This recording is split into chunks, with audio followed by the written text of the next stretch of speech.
I was curious if you have had any contact, any kind of meetings with the Sacramento Kings, and how you see yourself potentially fitting with that roster, specifically playing with De'Aaron Fox.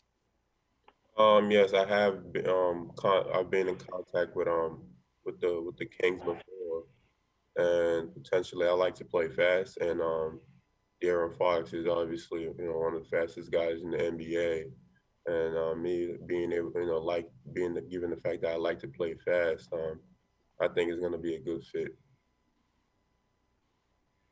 All right. The second question, we will go to Aaron Rose. Go ahead, Aaron. Hey, Precious. I'm wondering what teams you've worked out for. What teams I worked out for? I worked out for a couple teams. I worked out for the Wizards, Celtics. Those are the teams I worked out for last week in Miami.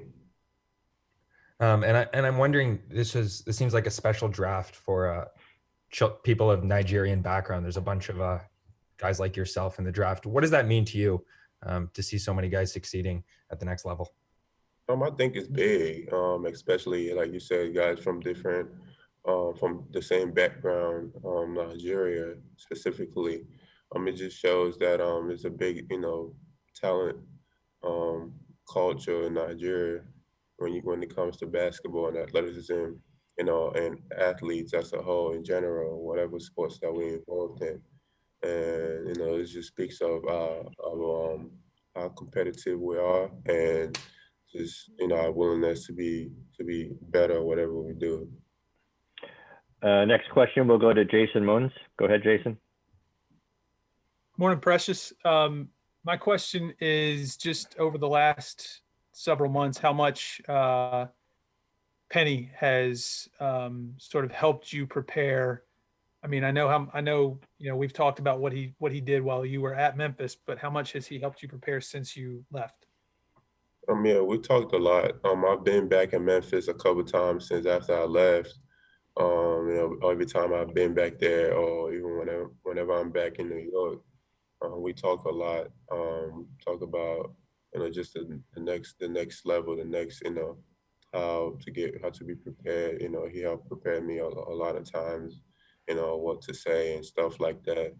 He's been such a big help for me. This whole process. Appreciate it. Thank you. Next question, we'll go to Mark Medina. Go ahead, Mark. Hey, Mark Medina here, USA Today. Thanks for doing this. What have been your most interesting experiences during this whole pre-draft process, given how unique it's been with the setup because of the pandemic? Just my most interesting experience probably being the time management. We have a lot of time in our hands through this whole process, and just being able to manage that time wisely, have a routine and stick to it, and know, that you're gonna be doing it for a while. But just that mental focus, that mental toughness to keep doing the same routine, for a long time, and just looking forward to the day that it's eventually gonna pay off. We'll go to Fred Katz. Go ahead, Fred. Hey, Precious. I'm just curious. You're very versatile defensively, switchy, guard a lot of positions, all that kind of stuff. What is your process in studying on defense, preparing for defense, studying other personnel, all that kind of stuff? I'm a type of player where if I'm about to play someone, I like to go know their tendencies, like what they like doing, where they like going. They like going right, left. They like showing off 1 foot, 2 foot, stuff like that. I watched a lot of film on plays that I would guard the next game. So when a situation like that occurs, it makes my job easier. And also throughout the course of the game while we're playing, I pay attention a lot to everybody that's on the floor. Just being able to just see where they're getting their shots off from, where they like going their sweet spots on the floor, and just being able to if I'm in a position where I have to guard them, being able to take those away from them or make it difficult. So you mentioned in college you like to look at film. Obviously, the process of studying film in college is very different than when you're 15 years old. Yeah. how did the being able to afford all those resources now, how did that affect your preparation for games? I didn't have to afford those resources in terms of like how to get film. We had really good um resource at Memphis. Also we had a really good video guy, that made sure we had whatever clip we requested, of whatever person, whatever we wanted. Made sure we had it, and also just having coaches that played at the highest level. Coach Penny, Coach Mike, Coach Cody, our entire coaching staff was just, pretty much an NBA coaching staff, in terms of their knowledge and understanding of the game. And just being able to be around those guys and just watch them break down films and the way they talk about basketball, it was a lot easier for me to pick up a lot of things from them. Thanks, Precious. Thank you. We'll go to Colin Udo. Colin, go ahead, please. Colin, can you hear me? Gonna have to unmute. Yeah, sorry, I just had to unmute. Sorry about that, I just had to unmute. No problem. Precious, thank you for doing this. Someone's mentioned earlier that you are one of a group of Nigerian players of Nigerian origin who are in the draft for this year. So I'd just like to ask you, what does that mean to you personally and to your brother who came here before you? And do you feel like, when you look at players like Hakeem and so on who have come to the NBA and done very well, does it make you feel like an ambassador for the country? And does it put maybe extra burden on you to maybe do well as the players who have come before you? Yeah, of course. Just being able to be in a position like this where there's players that's been before me, and they've done it at a really high level, and just me being able to be in this type of situation where I'm able to keep that same tradition going, but not just me, a bunch of us in this draft class, like you said, and I think we have an opportunity to keep that legacy going, especially that Nigerian representation in the NBA, and also having my brother that came before me, just being a guide for to me for every step of the way so far. Yeah, and I spoke with Coach Fubar, who helped train your brother in Port Harcourt, and he's very proud of what you've accomplished. And what would you tell him in terms of what he's done to bring up so many basketball players from Nigeria to come to the NBA or to come to the US? You won Yibo. Mba. Yeah, man. Yeah, but Coach Fubar, he helped my brother, like you said, trained my brother. And when, my brother was able to learn under him, and, back home, he's doing a great job.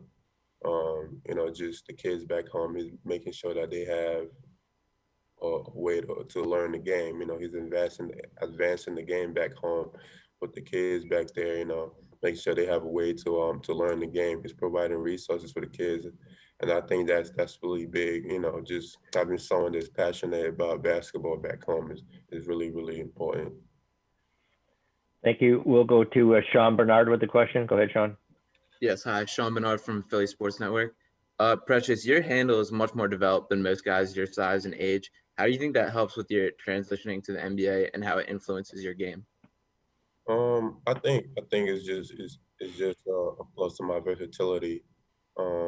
Like someone mentioned earlier, I'm a versatile player, and for a guy my size, being able to do things like that, it just shows my hard work, how much time I put into my game, and how much attention that I pay to details, and just how much I want to be better and just overall improve my whole package. Thank you. Thank you. We'll go to John Chick for a question. Go ahead, John.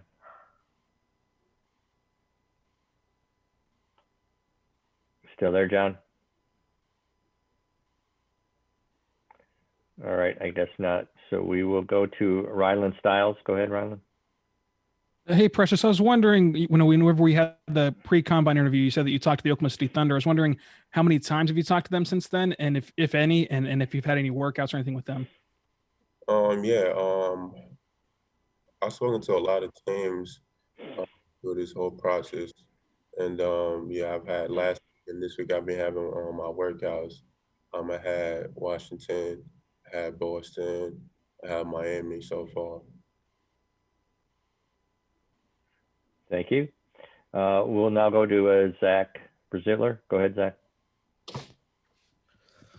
Precious, I mean, you thought at all about your journey? You know, you come here in the 8th grade and now here you are in the, ready to get drafted. I mean, was this something when you came over to America that you thought or dreamed about happening, and kind of what's the journey been like? Yeah, I think about my journey every day. I think that's what makes me who I am. That's what gives me that drive to keep going every day. Just looking back at where I'm from, the things I've been able to accomplish up to this point. That's what fuels me every day to keep going. And it got to a point in my career, like you said, in 8th grade. I didn't think I was gonna be here in 8th grade. I mean, I wanted to be here, uh, but I didn't really realize I was gonna be, I could put myself in a position to be here someday. Until I was a sophomore in high school. That's when I kind of realized that, hey, I got a chance to put myself in a conversation one day. What made you? Do you remember what made you want to come over to America in the first place? Like, was it your brother? Like, what happened that really started that process? I'm very competitive. I was playing basketball back home against the kids my age, and frankly, I was better than the kids, and I just felt like, you know what, I want to play against better competition. Um, and the basketball competition here in America is better than any other place in the world. So I wanted to come to a place where I get to go against the best. That's just the competitive side of me. And I made that decision, with the help of my parents, of course, for letting me go, trusting my brother. Um, and that's really what led to that decision. Okay, we'll go to Alder Almo. Go ahead, Alder. Hi, Precious. I appreciate this. Can you take us inside on how Coach Penny coached you in Memphis and what did he bring to your game? Yeah, of course. Coach Penny, he let us play a lot. He was a very versatile player. He let us be versatile also, especially guys like me, DJ Jeffries, Lance Thomas, just really every player on the team. He let us be versatile, be able to, showcase everything in our game. And I think that was what helped us to really learn the game a lot faster, and gain better understanding of the game. All right. Let's go to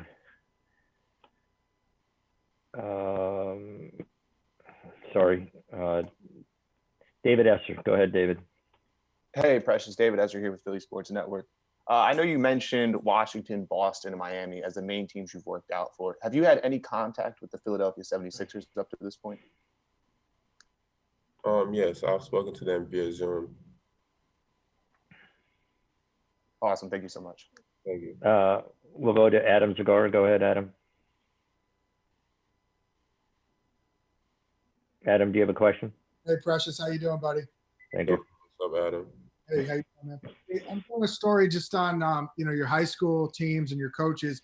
Can you just say a little bit about how Mark Taylor at St. Benedict's kind of helped you, and also Kevin Boyle at Montverde? Yeah, of course. Mark Taylor at St. Benedict's was, he was a really good coach. He was a coach that was willing to let me develop, let me be versatile, just like Penny. He was big on player development also, helping the players learn the game, understand the game.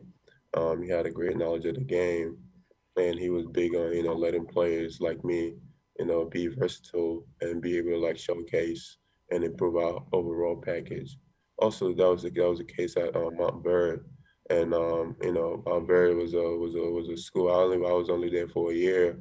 Um, you know, and Kevin Boyle, he had a great understanding of the game, and he just always emphasized versatility, strength, do what you do good and work on your weaknesses. That was one of his that was one of the things he always talked about. And then obviously at Memphis, Penny Hardaway, the way he was able to like just influence the game, it was something that I've never seen before. Just the way he broke down film, his understanding of the game was really really, good, and just being able to like just learn from him every day, I think has helped me, become a better player. Kevin has like 6 top 3 NBA picks, and Mark coach Jay Will and Andrew Bynum. You kind of feel like you're continuing that trend of guys from New Jersey schools and from Kevin into the NBA? Yeah, I think just having played for those guys, I think I've put myself in a position, to continue a trend like that. Thanks for watching ESPN on YouTube. For live streaming sports and premium content, subscribe to ESPN Plus.